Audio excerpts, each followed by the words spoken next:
The truth of the share market channel में आपका स्वागत है। मैं भुवनेश अग्रवाल। नमस्कार दोस्तों। कुछ अहम प्रश्न हैं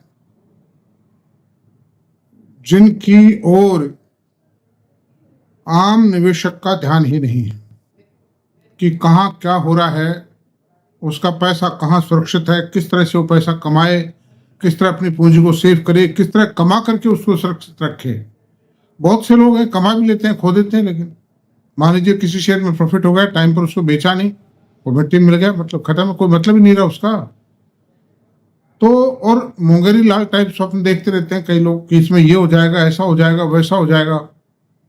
बहुत से मेरे एक आध मित्र ही हैं जिन्होंने ₹1.5 में GTL इंफ्रा खरीदा, वो ₹6 हो गया, उन्होंने बेचा नहीं, मतलब वापस ₹1.5 आ गया। और वही कहते हैं क्या बात करते हो साहब, ₹10 मैं इसकी फेस वैल्यू ₹10 है, ₹10 तो आके रह गए। तो खैर ऐसा है। और बहुत सी चीजें हैं उनके पास में जो तिगड़े चौगड़े 5 गुना हो गए थे उनके रेट साल 1.5 साल में ही, लेकिन उन्होंने बेचा नहीं और वो वापस मिट्टी हो गया।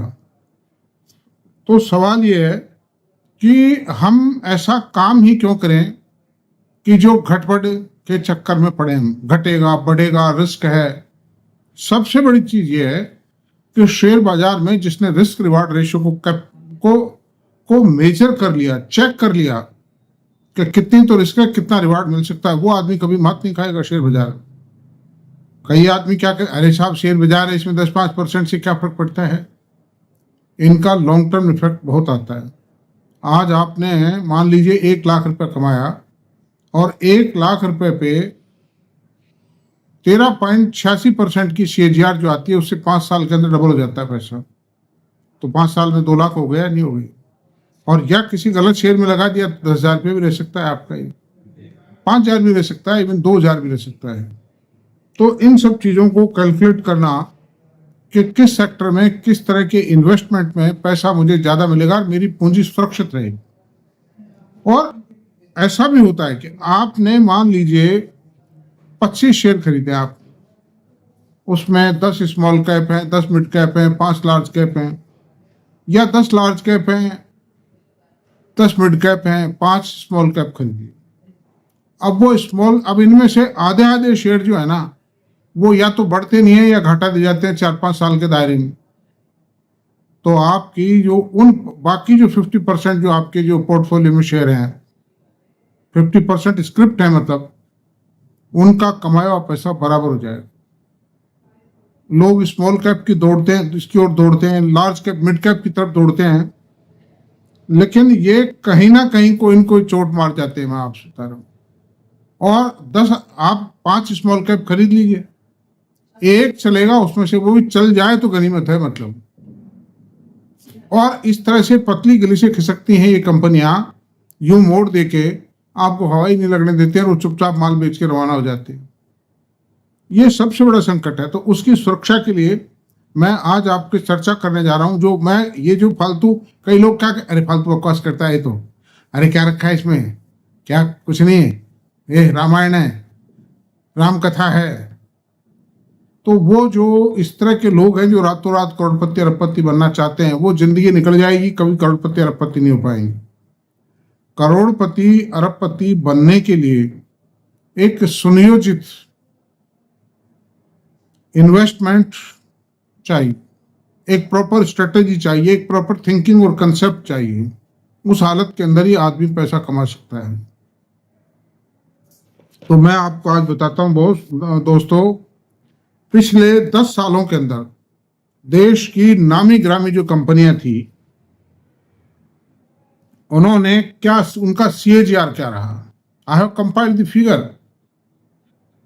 और उससे बेटर विकल्प क्या उपलब्ध है।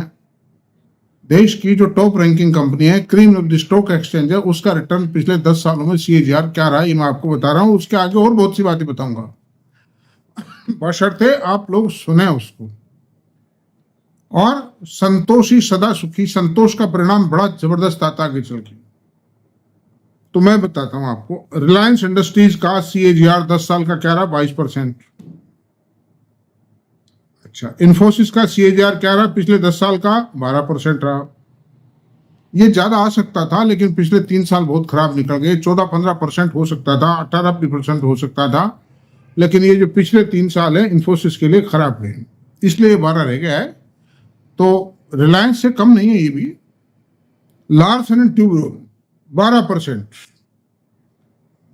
क्योंकि बीच का जो टाइम था, जो यूपीए सरकार के टाइम में जो पॉलिसी पैरालिसिस आया था, उसका जो इफेक्ट था, एडवर्स इफेक्ट थे, वो 17-18 में जाके खत्म हुए थे, इसलिए 12% है। ये 22-23 से चलना शुरू हुआ रियल सेंस में। तो Larsen and Toubro. Tata consultancy services 11%, ये भी कम रहा चूंकि 3 साल का टाइम इनका खराब गया है। HDFC 15%, HDFC बैंक का 15% रहा है CAGR, इसका भी टाइम खराब गया 5 साल। बजाज फिनांस 29%, सबसे हाईएस्ट जो CAGR है लार्ज कैप कंपनियों में वो बजाज फाइनेंस का रहा है, 29% CAGR ऑफ द 10 ईयर्स। इसने दिया ही 10 साल में, उससे पहले पैसा दिया ही नहीं था। अच्छा, अब मारुति सुजुकी 13% CAGR है 10 साल का। HCL टेक्नो 14% है। TVS मोटर 28% है। ये सेकंड कंपनी है बजाज फाइनेंस के बाद में जिसने कि इतना अच्छा रिटर्न दिया। इसने पहले मिट्टी पड़ा था 9 रुपए, देखा है मैंने, 10 पेड अप शेयर 9 रुपीज, बरसों पड़ा रहा है। मतलब फिर तो दोबारा इसने स्ट्रेटेजी तैयार की है, दोबारा मॉडल्स तैयार किए, एफिशिएंसी लाया, फ्यूल लाया, प्राइसिंग कंट्रोल की, इसने मार्केटिंग स्ट्रेटेजी अडॉप्ट करी, जब जाकर के इसका उद्धार शुरू हुआ है। वो भी सन 2015-16 के आसपास चल पाया है। तो आज की तारीख में 2 व्हीलर्स के अंदर सर्वोपरि है, सबसे हाईएस्ट रिवार्डिंग कंपनी है। अडानी पोर्ट 14% है। अडानी पोर्ट भी अभी 1-2 साल से चला जा रहा है, चलता था धीरे धीरे, और इसका इनिशियल लिस्टिंग ही बहुत ज्यादा थी, इस कारण से CAGR कम आया इसमें, लेकिन अब CAGR इसमें भी ज्यादा सुधर जाएगा। लेकिन आप ये मत मानिए कि इससे बेटर विकल्प नहीं है। तो एक तो स्मॉल कैप को और मिड कैप की बताऊं कि पहली बात तो आप ये तय करना बहुत मुश्किल है कि कौन सा शेयर खरीदो। और आपने मान लो आज की वर्किंग को देख के खरीद भी लिया, उसमें अच्छी न्यूज आई, अच्छी कॉन कॉल की, अच्छी एनुअल रिपोर्ट दी, मैनेजमेंट तो देते ही हैं, उनके भी तो वेस्टेड इंटरेस्ट है शेयर मार्केट में, और 1-2 क्वार्टर की अच्छी भी आ गई। अब आपने ये सोचा कि यार शेयर तो अच्छा है, इसको तो रख लो।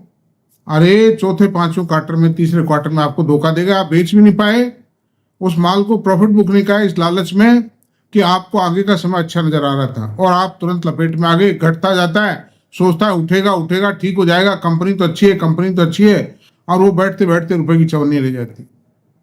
ऐसा ज्यादातर शेयरों में होता है स्मॉल कैप में। वो तो ये है कि ये जो 5 स्टार इन्वेस्टर्स खरीदते हैं ना, ये इनसाइडर न्यूज के आधार पर खरीदते हैं। ये मैं आपको ओपनली कहता हूं, इनके पोर्टफोलियो में आप देख लीजिए, ऐसे ऐसे शेयर हैं जिनका आपने नाम नहीं सुना होगा। बहुत छोटी कंपनियां, माइक्रो कैप कंपनी से, बड़ी कंपनियां तो जाके जुनवाला साहब के पोर्टफोलियो में कोई इक्की दुक्की हैं। बाकी आप कंपनी देख लो, ऐसी शानदार मिलेंगी, पूछो मत या नहीं। उन कंपनियों को आप खरीदने की हिमाकत नहीं कर सकते उनके पोर्टफोलियो में होते हुए भी। अच्छा, फिर चोट होती है, सबके साथ होती है। मैडम डोली खन्ना के पोर्टफोलियो में सन 17 के अंदर, 16-17 के अंदर 550 करोड़ के शेयर थे, जो आज भी 550 करोड़ के ही। यानी 10 साल में भी जब दुनिया भर की तेजी आ चुकी है शेयर बाजारों में, फिर भी उनका पोर्टफोलियो नहीं बढ़ पाया, क्योंकि वो भी दुनिया भर का कचरा इकट्ठा करते थे। अगर वो टॉप ब्लू चिप्स रखते उस समय, HDFC बैंक और L&T, इन्फोसिस, TCS और मतलब रिलायंस जैसे शेयर भी रख देते, तो शांति की जिंदगी जीते, ये पैसा 5-7 गुना हो चुका होता। तो ऐसी सूरत में मैं आपसे एक ही बात कहूंगा कि आप इस तरह के किसी झगड़े में ना पड़े, उठा पटक में ना पड़े। और म्यूचुअल फंडों में लगाना कोई इंसल्ट नहीं है। I am not agent of mutual fund, I am not doing any other business except investment. मैं 2 ही काम करता हूं, या तो मेरी पेंशन पाता हूं, या मेरी प्रॉपर्टीज का मेरी रेंटल इनकम है, और या मैं म्यूचुअल फंडों में या डायरेक्ट शेयर बाजार में भारी पैसा लगाता हूं।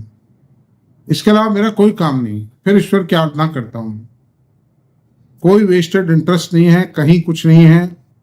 कई कहते और ये तो एजेंट होगा यार किसी म्यूचुअल फंड का, अरे यार ये तो म्यूचुअल फंड की वकालत कर रहा है, पहले कर। अरे देखो, समझो तो सही, उसमें घुस के तो देखो क्या कह रहा है उस बात को, और उसको वेरीफाई करो रिकॉर्ड से कि वो बात सही है या झूठ है। तो अब मैं आपको बताता हूं म्यूचुअल फंडों में मैंने देश के 5 नामी ग्रामी म्यूचुअल फंड कंपनियां चूज की हैं और उन 5 म्यूचुअल फंड कंपनियों के तीनों sector small cap, mid cap और लार्ज कैप, इनका 10 साल का CAGR क्या रहा, ये मैंने चूज किया है, टेबुलेशन बनाई मैंने। तो मैं आपको बताता हूं क्या रहा उनका CAGR। देखो, Nippon life asset management company के तीनों की बताता हूं। स्मॉल कैप में 22.6% रहा, मिड कैप में 18.62% रहा और लार्ज कैप में भी 42% रहा है 10 साल का रिटर्न, जो हर साल में 5 गुना से ज्यादा किया है हर सूरत में पैसे को। यानी कि आप देखिए कि 16 लार्ज कैप को लार्ज कैप से मिला लेते हैं, 16.42% जो निप्पन लाइफ का जो रिटर्न आया है ना, उससे ज्यादा एक तो रिलायंस ने रिटर्न दिया है, एक बजाज फाइनेंस ने दिया और एक TVS ने दिया। बाकी सबका रिटर्न, नामी कंपनियां नामी ग्रामी है, अच्छी भी है, रिटर्न भी दे रही है, लेकिन वो और बाकी सबका रिटर्न उससे कम है। म्यूचुअल फंड लार्ज कैप का रिटर्न और एवरेजिंग कर लीजिए आप, उनका एवरेजिंग इससे कम आएगा 16.42 से। दूसरी बात है कि आपके पोर्टफोलियो में किसका वेटेज कितना था, उस हिसाब से परसेंटेज निकाल लीजिए, चाहे आपका कम बैठेगा, ये म्यूचुअल फंड का ज्यादा बैठेगा, चूंकि इनके पास एक एक्सपर्टी है। अच्छा, दूसरी बताते हैं मोतीलाल ओसवाल का स्मॉल कैप तो 10 साल पहले था ही नहीं, ये तो साल 1 पहले शुरू हुआ है। अब इसका मिड कैप से मिलाते हैं। मिड कैप इन्होंने दिया 23.69% का 10 साल का CAGR है दोस्तों, और लार्ज कैप भी इनका नहीं है म्यूचुअल फंड। तो इनका मिड कैप में भी इनकी रिटर्न बहुत शानदार रही है, इससे ऊपर रिटर्न देने वाला HDFC है खाली। अच्छा, HDFC म्यूचुअल फंड में स्मॉल कैप के नाम से इनका कोई नॉमेनक्लेचर मुझे नहीं मिल पाया मतलब। तो मिड कैप के अंदर 25.47% है 10 साल का CAGR मिड कैप में HDFC म्यूचुअल फंड का, और लार्ज कैप भी इनका नहीं है, चूंकि इन्होंने उनके नाम जो नॉमेनक्लेचर्स हैं वो चेंज थोड़े थोड़े लार्ज एंड मिड कैप कर रखा है। तो मैंने प्योर जो है अपने आप में उनका लिया है, मतलब प्योर जो मतलब मिड कैप में है, purely mid cap, large cap में है, प्योरली स्मॉल कैप में, उनको टेकअप किया है। काफी है मिलाने के लिए। HDFC की पोजीशन हो गई। ICICI बैंक की, ICICI प्रूडेंशियल की बताता हूं। स्मॉल कैप 19.16% 10 साल का CAGR, 19.16% CAGR किसको कहते हैं दोस्तों? और इससे ज्यादा निप्पन का था, वो 22.6% था स्मॉल कैप में 10 साल का CAGR। Mid cap not available, large and mid cap मिला करके इनका, इसलिए नहीं लिया। और ये लार्ज कैप 19.10% है। लार्ज कैप में इन्होंने ICICI ने शानदार रिटर्न दिया है। The beautiful return has been delivered by them. Another thing, SBI 15.29% small cap में, मिड कैप में 17.63% और लार्ज कैप में 15.29। ये टेबल मिलेगी आपको, ये सारी टेबल आपको स्क्रीन पर मिलेंगी। आप कृपया देखें, देखना चाहें तो, ना देखना चाहें आपकी इच्छा है, मुझे कोई फर्क नहीं पड़ता है। मैंने I have done my job. तो हर सूरत के अंदर अच्छा सुखद, कोई टेंशन नहीं, कोई खरीद फरोख्त नहीं, कोई दलाली नहीं दी, कुछ नहीं दी, और डायरेक्ट में लगा दें आप, मतलब डायरेक्ट मतलब लगाएं। डायरेक्ट में बहुत बड़ा फायदा है। जो 2% है ये एनुअल चार्ज लेते हैं रेगुलर स्कीम में, किसी ब्रोकर या एजेंट के जरिए लगाओगे, उसके बजाय आप डायरेक्ट में लगाओगे तो 0.75 में आपका काम हो जाएगा। एनुअल चार्ज 0.75 या 0.80, 85, 90 पैसे ही देने पड़ेंगे आपको। ये भी एक 1% की एनुअल बचत है, बहुत बड़ी बचत है। अगर आपको नहीं आता, आपके घर में कोई यंग लड़का होगा, कोई बेटी बेटा होगा, कोई बहू होगी, उससे करवा लीजिए, है या नहीं? अगर आप सीख लीजिए, आप किसी से भी सीख लीजिए उसको, it will give a big saving to you. तो थैंक यू दोस्तों, आज इतना काफ़ी है। मेरी बात बुरी लगी हो तो मैं क्षमा चाहता हूं। अगर मेरा वीडियो पसंद आया हो तो प्लीज़ इसको सब्सक्राइब करें, लाइक करें, शेयर करें, कमेंट करें। Thank you very much.